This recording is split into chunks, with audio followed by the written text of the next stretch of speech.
smells the...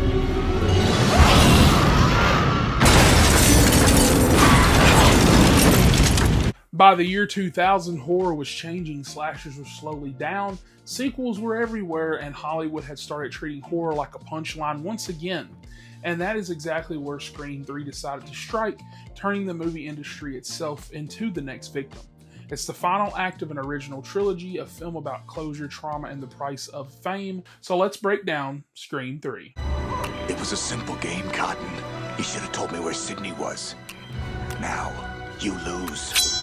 We open in Los Angeles, a world away from Woodsboro. Cotton Weary is now a TV talk show host, and he's getting a phone call, a woman's voice, flirty, familiar. Then it turns into him. Do you like scary movies, Cotton?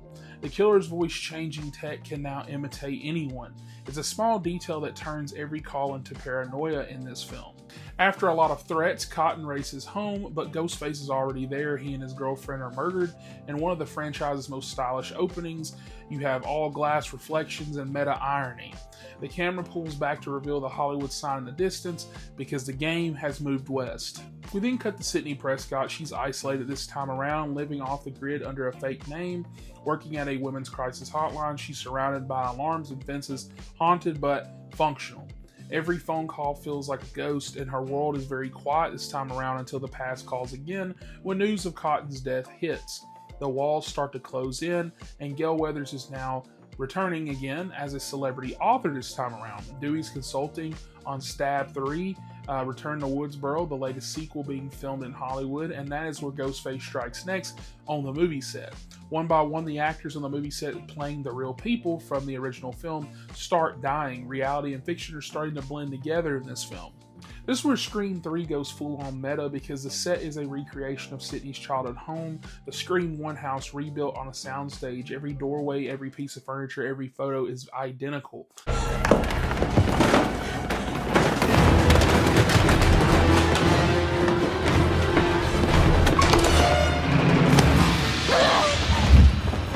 It's very eerie and nostalgic and also brilliant because Sidney literally walks through her past haunted maze made of plywood and memory. The new cast is a mix of egos and cliches. Jenny McCarthy as the flirty actress, Parker Posey stealing every scene as Jennifer Jolly, who plays Gale Weathers in Stab 3. She's paranoid, dramatic, and hilariously aware that she is probably going to be the next person to die next, and her chemistry with Dewey and Gale adds some of the best humor in the series this far. Like the killers, Gale and Dewey always come back. Their relationship evolves once again, part love story, part survival pack. They investigate the murders together, chasing clues through studio lots, fake Woodsboro sets, and behind-the-scenes secrets.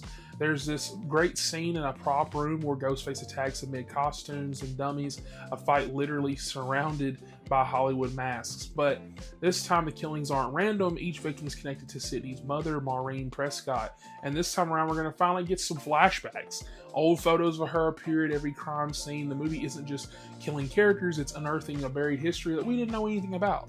The deeper Gale and Dewey dig, the darker it starts to get. Turns out before she was Maureen Prescott, Sidney's mom was an aspiring actress in Hollywood, and she was a victim of the studio system's cruelty and exploitation at the time. This is where Scream 3 becomes something more than a slasher. It's a story about legacy and about how that trauma can be inherited and repeated. The killer uses their past as a weapon.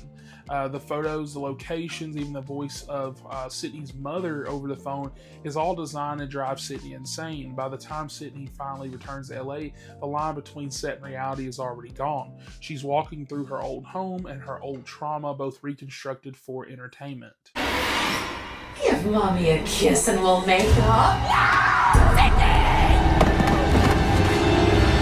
And of course, Randy kind of returns sort of, even though he's dead at this point. He left behind a VHS tape explaining the rules of a trilogy. And in the third movie, all bets are kind of off because the past will come back to bite you, and the killer is also probably going to be superhuman, practically unkillable. It's the perfect self-parody of horror knowledge delivered from beyond the grave, and it's also true in this fashion because Ghostface in Scream 3 is very fast and a lot meaner and more theatrical than ever. Everything leads to the mansion of John Milton, the sleazy Hollywood producer behind Stab 3. The setting is very perfect and old money glamour, secret passageways, and too many suspects in one room. The cast and crew gather for what they think is a rat party, but of course Ghostface shows up. The chase through the mansion's pure Wes Craven style. You got the narrow hallways, got a bunch of cool mirror scenes, and you also have a bunch of fake out deaths and split-second reveals. Bodies start to drop fast, Gale and Dewey barely survive, and Sidney arrives fast and ironically the last person here to end it all, because she finds that the big reveal is that the killer is Roman Bridger, the director of Stab 3. And here's the gut punch, because Roman is Sidney's half-brother, the son that Maureen had and abandoned years earlier before she even had Sidney. Claimed Sidney. She shut me out in the cold forever. Her own son. Rejected by Hollywood and ignored by his mother, he decided to write this story his own way. He was the one who manipulated Billy Loomis in the first film, the puppet master behind the entire Woodsboro massacre. It's bold, tragic, and twistedly poetic. Roman's motive isn't just revenge, it's also control. He wants to be the director of Sidney's life, but she's not the victim anymore this time around. Their final showdown mirrors the original film's ending. It's blood.